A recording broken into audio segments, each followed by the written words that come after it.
right. Welcome to the Sean O'Malley Slander Show. I mean, the championship rounds show. Here covering UFC 292 in Boston, Massachusetts. Our main event. Aljo, the Funk Master Sterling, defending his title for the fourth time against the Sugar Show, Sean O'Malley. Let's get into the first match of the night, though. Chito, Marlon Vera versus the Young Punisher, Pedro Munhoz. The first smasher of young man O'Malley. Sean O'Malley's only loss, man. Even though he still doesn't want to accept it, which is weird. Mentally undefeated.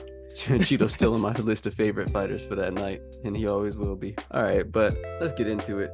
We mentioned this the other day, but their records are strikingly similar. I didn't realize Pedro was 36. That actually kind of plays a bit of a factor. Yeah, I feel like Pedro's been around for a long time. He's always been solid. I agree. That knockout over Cody Garbrandt was crazy. I also thought Pedro Munhoz had a solid outing versus Chris Gutierrez in Kansas City back in April, but scorecards didn't go his way. That's right. He did lose that fight. It was a good fight, though. Yeah. And he also has that. Both of these guys fought Sean O'Malley, actually. And Pedro got a no contest against him, and Chito smashed him. According to Sean, he finished both of them, though. So. Chito's fighting Pedro. Yeah. You know, it'll be an interesting fight. Two dudes I finished. So I kind of like Chito in this matchup. Chito is very technical, and he's very calculated too.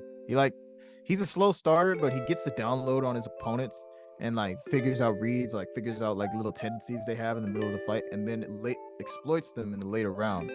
But he didn't get the opportunity to show that against Corey Sandhagen. He never really got a chance to really get going because Corey Sandhagen's hard to hit and hard to adapt to because he's always constantly doing something different. I think Chito has a good shot in this fight. Nothing against Pedro Munhoz. Pedro Munhoz is a scrapper. I think it's gonna be a solid. It's gonna be a war. I think this one's either gonna go to decision or Chito's gonna get a pretty late finish. I'd say late third round. Yeah, Chito's usually going for the finish, and he's usually trying to do just the most damage. And with today's criteria, that's what the judges are looking for in the most case. Because if you remember that Rob Font fight, Rob Font he beat the shit out of Rob Font. And Rob outstruck him, you could say, but it didn't matter because every single round, Chito dropped him and damn near finished him. And it's Chito's always looking for that finish. He's got the power here. He's got 6 years of age. He's got 5.5 inches of reach. And he's coming off that loss to Corey Sandhagen, like you said. And there's nothing wrong to losing to Corey Sandhagen. No, there's not. Yeah. So I think Chito's gonna have something to prove. I think I'm agree with you. I think Chito's got a big shot at winning this fight. But like you said, Pedro's a scrapper. He could definitely win. But if I'm putting my money on it, I would agree. This one, a late notice fight. Blackshear versus Mario Bautista. Blackshear literally just fought last week and got the third twister in UFC history. And now he's coming back on a week turnaround to fill in for Cody Garbrandt that was supposed to be here, but he pulled out. This is honestly a much harder fight for Mario Bautista than Cody Garbrandt was. 7 days notice or not, because the man fought 7 days ago. And I don't know how cutting weight 2 weeks in a row is going to affect him on Blackshear. I haven't even seen the guy fight. I literally just watched that highlight. But Mario Bautista I've seen a couple of times, and he's not bad. But he's on Sean O'Malley's team, and I hope he gets smashed too. At least Mario Batista's not annoying or weird Sean kind of he's cool and he's a good fighter. I think he's a fun fighter to watch. He's very explosive, very scrappy. He's got knockouts, he's got submissions, he's got various ways to finish his opponent. I think he's honestly got it against Blackshear, but I think it's gonna be another sleeper fight. That's fair. It's not a bad pick. Mario Bautista is good. I'm only picking Blackshear because these turnaround things are crazy, and I want these mythical fighters to be born. And Hamzat's 10-day turnaround was so wild. And if this man comes back after a twister after 7 days, and then finishes Mario Bautista, bro, that's a new mythical fighter, bro. I'm just here for the story. Oh hell yeah. Hey, Blackshear's good though. He's educated on the ground. Getting a twister is nuts. That's why it's only happened two times before that. It's just absolutely absurd. So yeah, we're opposites on this one, I'd say, huh? Yeah. I want everyone to know still. I'm picking this because he's on Sean O'Malley's team. Of course. Up next, Neil Magny versus Ian Machado Garry. Garry closing in at minus 490. Oh man, they really don't believe in Neil Magny, but I understand why, because Neil Magny's he's much of a clinch guy. He's like a dirty boxer guy. He'll get in your face. He'll try to take you down, but he doesn't really get it. And if he does take you down, he'll just kind of lay on you and throw some elbows at you on the ground. And I like the dirty boxing type shit. That's his thing. But it just ends up being boring. It's not necessarily the pretty. Yeah, But- Neil Magny has made like a career on spoiling people that the UFC's been trying to push. I mean, it's happened many times before. I mean, if you just look at the experience, like Neil Magny has 39 fights, Ian Garry has 12. Going into Like, his 40th fight. Neil Magny has almost as many losses as Ian Garry has fights. I mean, this is. But That that being is said, crazy. you know, he's accustomed to losing. He has lost many times before, but he's also no slouch. I mean, Neil Magny has been ranked since Ian Garry has been fighting. So I don't know, man. I mean, I'm Yeah. definitely picking Ian Garry. He's had a full camp. Neil's taking this shit on like a week's notice. He had to make 170 or 171 at that. It'd be hard to Yeah. pick against Ian Garry, but don't be surprised if Neil just fucking spoils the night. Ian Garry's striking is smooth, man. The last fight he just had against Daniel Rodriguez, where he did like the same side, like right straight into the head kick, Yeah. get him into it, got him out of there in the first round. That was an impressive outing to do that against a ranked opponent like Daniel Rodriguez. And D-Rod I- had never been finished up till that point, so that's pretty impressive. You finished a Oh, nigga yeah. who went to prison. Put that on your He's- resume. I like Ian Garry. I have been liking Ian Garry for a while. I'm just a little sour about the you should never spank your children shit, and he turned a fucking Yeah, the mole po- into a yeah. mountain. We are tackling a very, very big fucking issue here, mate. Nobody, there is no right to ever put your hand on a kid. But it's fine. Like, I still like Ian. I want him to win. But if he does happen to get humbled, it might put a little smirk on my face. But now it's kind of rough because now it's personal for Neil. You could tell he was just like, yeah, I'm ready. I stay ready. And now it's like Ian Garry's done trying to get under his skin and shit. I like the heat, but Oh, it's yeah. gonna be like he's almost in like a lose-lose situation. I mean, if he wins, it's not a lose-lose situation, but it's like he's not gonna win, and now it's gonna be like now he gotta lose to a nigga he don't like. Okay, so this is how I kind of see it going. Neil Magny holds forward a lot. He's always trying to get in his opponent's face. He might overextend himself. Ian Garry's a sniper. I can see him That he pull it is. back, bring it right straight down the middle. It stuns him, just crashes down from there. I like Ian striking, and I like his like willingness to learn and go all over the world and train with different people. I That think too, Ian, yeah. like he says, I think he's just a little he's trying a little too hard. But you got to do what you got to do. But like he's right when he says he's the next generation of like MMA fighter. He's very good everywhere.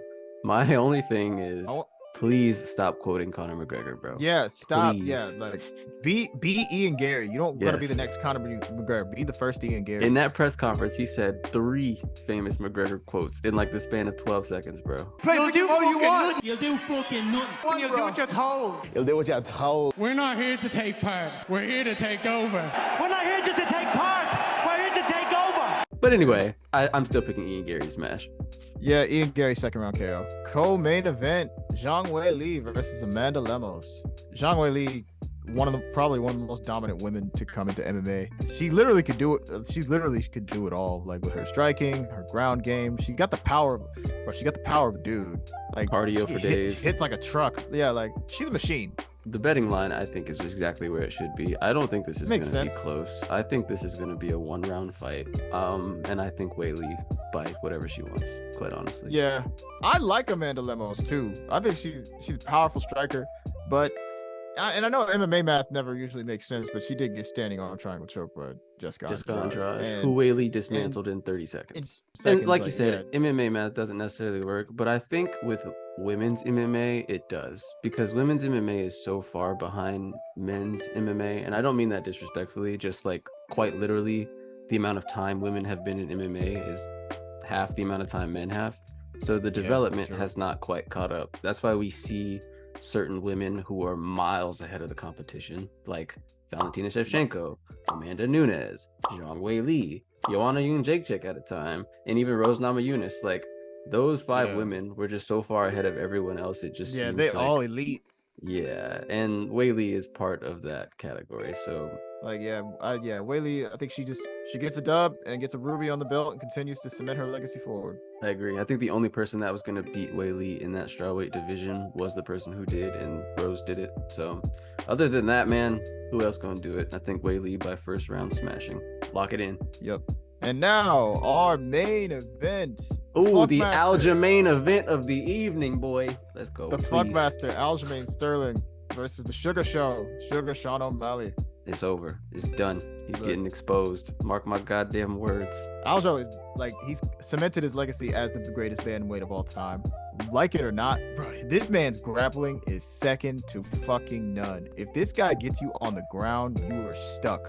Hey, it was very cringe, but human backpack is a rap. He's not lying, bro. He's not lying.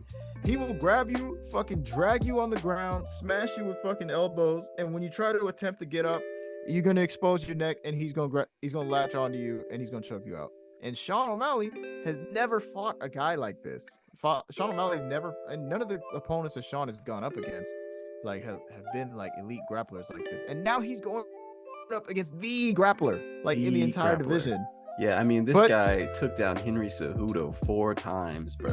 What was Sean O'Malley's last 5 opponents? Let's think about Petr Yan, right? Before that was Raulian Paiva, Chris Moutinho. Oh, Chris Moutinho was in there. Yeah. Thomas Almeida, Eddie Wineland. Who's that Quinones dude? Who even knows? No one knows. That's my point. Look, now let's go back at Aljamain's last 5. You know what I'm saying? Like Henry Cejudo, TJ Dillashaw, Petr Yan again, Corey Sandhagen. Crazy. To highlight some of the shit that Sean can actually do. Sean's a good striker. Granted, he hasn't really fought like anybody of high caliber. The dude is a talented striker. He's really good with feints. He's got some highlight KOs. Like he's got a big bag. He's got a big bag of fucking different strikes, fucking spinning hook kicks, spinning back kicks, back fists. Like his combinations are nice, and his timing is really good. But yeah, I don't think he has the wrestling defense to do anything against Aljo, because Aljo's probably gonna catch one of them kicks and take him down immediately. So check this out. I agree that Sean is decent at striking, and I think his one and only proving point with that is against Petr Yan. Anyone else, his striking is gonna look great because he's punching people who aren't punching him back. Granted, it looks Chris clean. Moutinho. Sure, Thomas Almeida, Eddie Wineland. All of these people are fighting as if their feet are stuck in the mud. This is not impressive to me. Beating Petr Yan is impressive if he actually had won the fight, but he lost. 29-28 for Yan. Yeah. I think Sean O'Malley is 1000% going to get exposed in every area of this fight, striking included. I don't think Sean is a masterful striker. I don't think Sean is someone who should be looked at in the lights like Stephen Thompson, Conor McGregor, or Israel Adesanya. I don't think he's very good. No. And he has a chance to prove me 100% completely wrong if he sparks and knocks out Aljamain Sterling. But here's what's going to happen. The fight's going to start. Aljo has 1 inch shorter reach than him. That's nothing. It's going to be nothing, especially to grab a hold of him. Yeah, and Sean is used to having like a 4 or 5 inch reach advantage on most of his opponents, and now that's gone. I think Aljo throws his kicks like he does and keeps the range. I think Sean tries to do his little feint shit, his little look away shit, and Aljo jumps to the side, body locks him, takes him down, human backpack. He gets submitted in about 98 seconds. That's a very high possibility. How long you think Sean gonna be able to keep him off of him? You think he's really gonna keep him off of him for longer than 60 seconds? I think he's not even gonna try to like engage. That's why he's just going. He doesn't need to though. If Aljo approached, like, think, bro, just look in your head for a second and remember that Corey Sandhagen fight, right? He was on Corey Sandhagen's back in 14 seconds. Corey Sandhagen was tapping out at like 98 seconds into the fight. Yeah. Sean O'Malley and Corey Sandhagen are similar builds and similar fighting. Same range, same height, and Corey's much better than Sean in my opinion. Yeah, Corey's like just a better Sean. I think from here on out, unless they make him and Chito after this, I think it's over for Sean. Because if Sean loses to Aljo, who's next? Marab, Henry Cejudo. Oh God, just bad matchups. It's done for Sean O'Malley. If Sean O'Malley somehow wins this fight, is his only way out, because then he's going to handpick every single fight he gets, and Dana's going to protect him. But Aljamain Sterling will correct the wrong that has been Sean O'Malley. Literally, the only way that Sean O'Malley can win this fight is if he gets a Hail Mary knockout. I think it's going to be complete exposure. It's very obvious I hate this man, Sean O'Malley, for everyone watching. So clearly, I don't hate Sean, but he is kind of annoying. Like, but there's worse niggas in the UFC to hate. But I understand why you hate him, because he can be annoying, and his fans, his fans are just awful, bro. His fans are complete toxicity, and Jesus honestly, Christ. There's not one person on the UFC roster I dislike more. I like Sean Strickland more than Sean O'Malley. I mean, he got a tattoo of his children covered up, for God's sakes. What a great person. Wow. Anyway, the Aljamain event is here. Oh yeah, Aljo bitched him at the fucking press conference. Oh my bad. That was goodness, like a right. 10-6. Sean couldn't say nothing. I'm gonna put some of them highlights on here. Sean said if he wins the title, he'd like his first defense to be against you. What would you say to those comments? Sean can go and fuck himself. Where the real questions at? Who has this motherfucker fought? Who has this guy fought? Oh. He is going to get exposed on Saturday night. Exposed. I cannot wait. I cannot wait. Thanks again for watching. If you guys made it this far, make sure to leave a like on the video, subscribe to the channel, and comment down below if you want to see anything more from us. Thanks for watching, and we'll see you guys later. Deuces. Off to the next one.